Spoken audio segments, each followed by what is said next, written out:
26/11 ఉగ్రదాడిలో ప్రత్యక్షంగా పరోక్షంగా కనెక్షన్ ఉన్న తహూర్ రానా, డేవిడ్ హెడ్లీ పేర్లే ఇప్పుడు హాట్ టాపిక్. ఈ కేసులో ప్రధాన నిందితుడిగా ఉన్న తహూర్ రానాను భారత్కు తీసుకురావడం పట్ల కేంద్ర ప్రభుత్వాన్ని భారతీయులు మెచ్చుకుంటున్నారు. అలాగే ఈ దాడుల్లో మరో కీతకుడు హెడ్లీని భారత్కు ఎప్పుడు తీసుకొస్తారు అనే ప్రశ్నలు కూడా వేస్తున్నారు.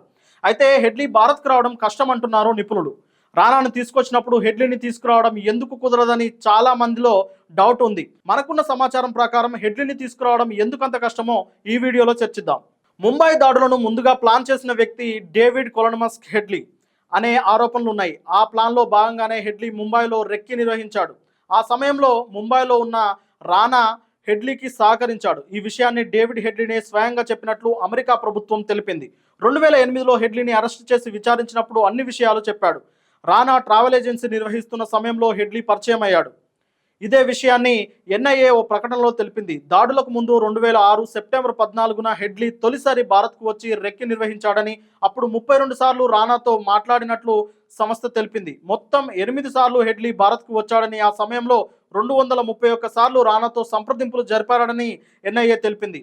అమెరికా ప్రభుత్వానికి పట్టుబడ్డ హెడ్లీ అక్కడి ప్రభుత్వానికి పూర్తిగా లొంగిపోయి ఉగ్రవాద సంస్థల గురించి కూడా అన్ని విషయాలు వెల్లడించాడు. అలా అన్ని విషయాలు అక్కడి గవర్నమెంట్కు చెప్పే ముందు కొన్ని ఒప్పందాలు కుదుర్చుకున్నాడు హెడ్లీ.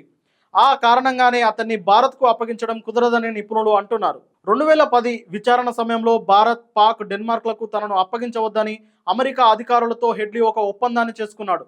ముంబై దాడులో ప్రమేయం రానాను పట్టించడం, కొన్ని ఉగ్ర సంస్థలు, లష్కరే తోయిబా, పాకిస్తాన్ ఐఏఎస్ఐతో సంబంధాల గురించి వివరాలు ఇవ్వడంతో హెడ్లీకి మరణశిక్ష తప్పిందని సమాచారం.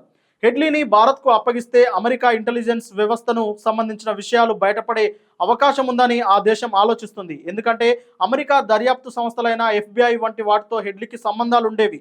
గతంలో ఇన్ఫార్మర్గా పనిచేశాడు. ఇక్కడే ఇంకొక విషయం కూడా దాగి ఉంది. ముంబై దాడి సమాచారం ముందుగానే అమెరికా ఇంటెలిజెన్స్కు తెలుసు అని తెలిసినా కూడా ముందస్తు చర్యలు తీసుకోలేదని కొన్ని ఆరోపణలు ఉన్నాయి. ఇప్పుడు హెడ్లీని పట్టిస్తే ఆ విషయాలు బయటకు వచ్చే అవకాశం ఉంది. అప్పుడు అమెరికా దోషిగా నిలబడుతుంది కదా.